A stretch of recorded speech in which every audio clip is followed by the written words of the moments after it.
Okay, let's unpack this. Today we're jumping headfirst into something pretty universal, right? Meeting your partner's family. Yeah, but we're looking at it through a really specific cultural and language lens, Indonesian. Exactly. And we're doing this based on source material that you, our listener, shared. It's a lesson focused precisely on those first family meetings in Indonesia. Right. So our mission here in this deep dive is to get past just listing words. Yeah, we want the key vocabulary, definitely, but also the how and the why of introductions, the grammar, the cultural stuff around gatherings, especially with food involved. Because honestly, getting this right isn't just about speaking correctly, it's about showing respect, building real connections, really getting the cultural heartbeat of it all. Totally. It goes way beyond just translating words. So, okay, where do we start with the source? The basics, vocabulary.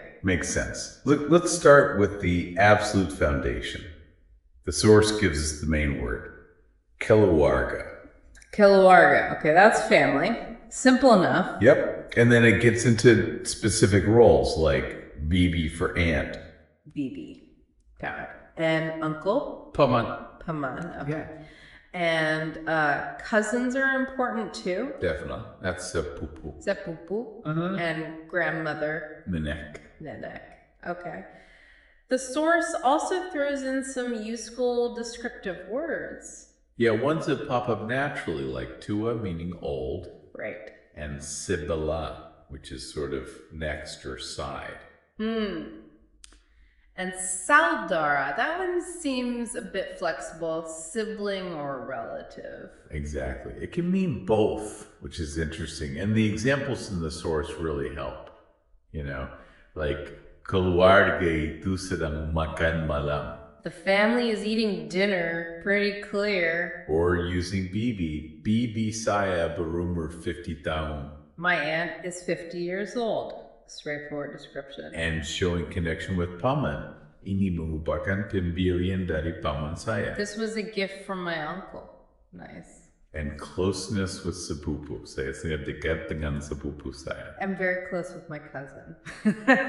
Yeah, that captures the feeling. And you see tua used directly. Ordang ini tua. This person is old. Simple. And nenek in plans. Saya akan mengunjungi rumah nenek kelas saya. I will visit my grandmother's place. Yeah. Makes sense. And it's interesting how sabella isn't just for people. The source has that example. Mohon tanda tangan di sebelah kiri bawah. Please sign on the lower left side. So it's a general directional word too. Yeah, exactly. These words are pretty versatile. Now, the source digs a bit deeper into some terms. Right, like saudara sepupu. What's the breakdown there? Well, it shows the structure. Saudara is like relative, and sepupu specifies cousin. Okay. But in practice, you just use saudara sepupu like you'd use cousin in English. It doesn't really feel like relative cousin. Got it. Just means cousin. And for siblings, the source makes a distinction. Yes, it clarifies. Saudara kandung is the general term for siblings, like blood-related siblings. Okay, saudara kandung. But then there's a specific word for step-siblings. Saudara tiri. Saudara tiri. That's useful to know the difference. What about family size? Keluarga besar comes up. Ah, yes. This is where the culture really comes in. Literally, keluarga besar just means big family. Keluarga plus besar, big. Seems obvious, but I guess there's more to it. There is. The source points out this often means extended family in Indonesia. And culturally, family units there are often, much larger. They span generations. Grandparents, aunts, uncles, cousins. They're often very much part of the picture. So it's not just the nuclear unit, it's this wider, involved network. Precisely. The source uses that great example sentence. Resepsi pernikahannya dihadiri oleh keluarga besar dan teman-teman dekatnya. The wedding reception was attended by their extended family and close friends. Yeah, you see how keluarga besar covers that whole group. Exactly. And then it contrasts that with keluarga inti. Which is the nuclear family. Yep. Inti means core. So you have the core immediate family and the big extended family. Okay, so knowing who everyone is step one. Now, how do you actually introduce them? This feels super practical. It is. And this is where grammar meets a really, really important cultural rule. The basic intro structure is pretty easy. Okay. You use itu for that or ini for this, then the family member's title, then cipher my. So itu family members say, that is my cousin. Me? Would be. Itu saudara sepupu saya. Okay.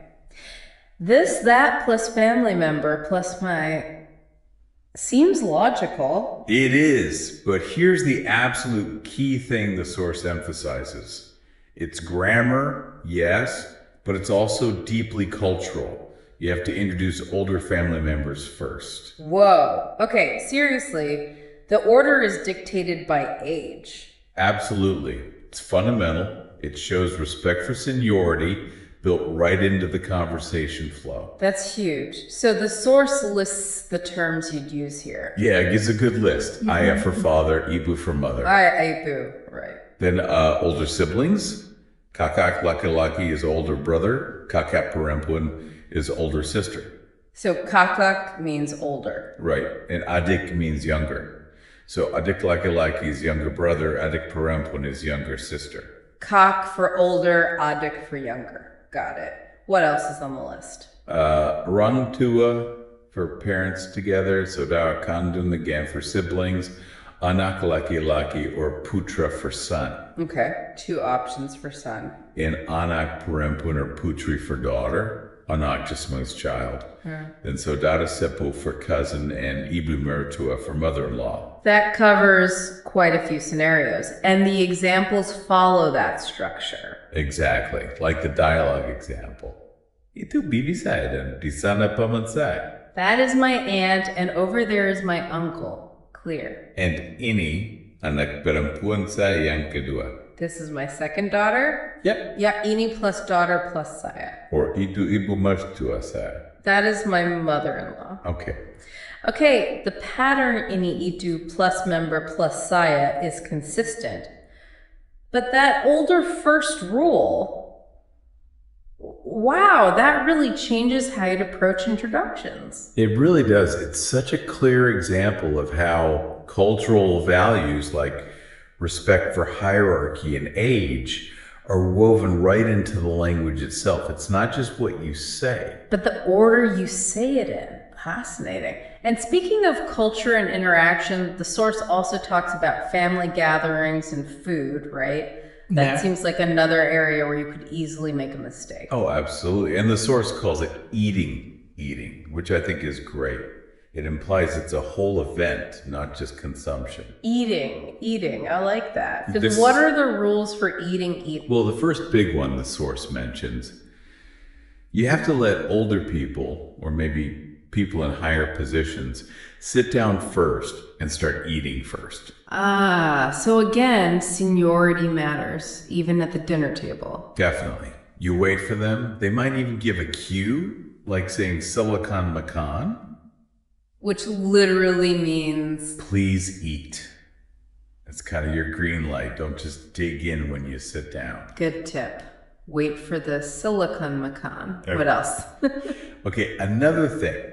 If you've all ordered different dishes, it's considered polite to offer a little bit of yours for others to try before you start eating it yourself. Oh, that's nice. Like a sharing communal vibe. It is, yeah. Encourages trying different things together. And this last one is super practical, really important.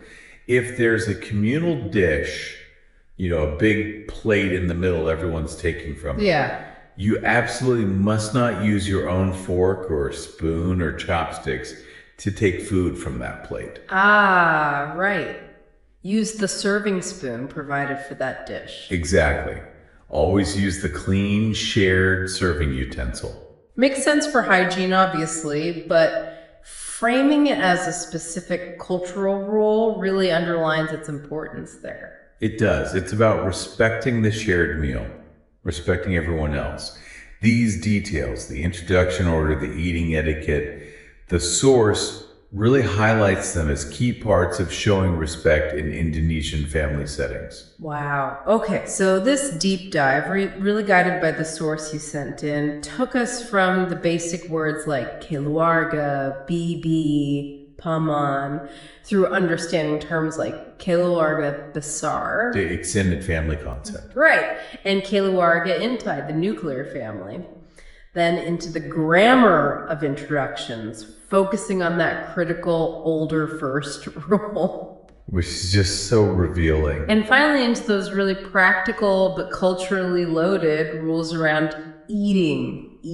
Yeah, it shows how much language learning, especially if you want real connection, is tied up with understanding these cultural practices that give the words their actual meaning and context. Which kind of leads to a final thought for you, the listener, to chew on. We've seen how strong the values of respecting age and position are influencing intros, influencing when you eat.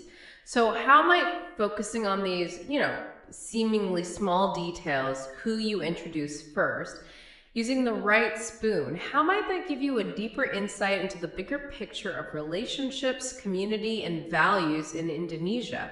Think about how knowing this stuff might actually change how you connect if you ever find yourself meeting a family or sharing a meal there.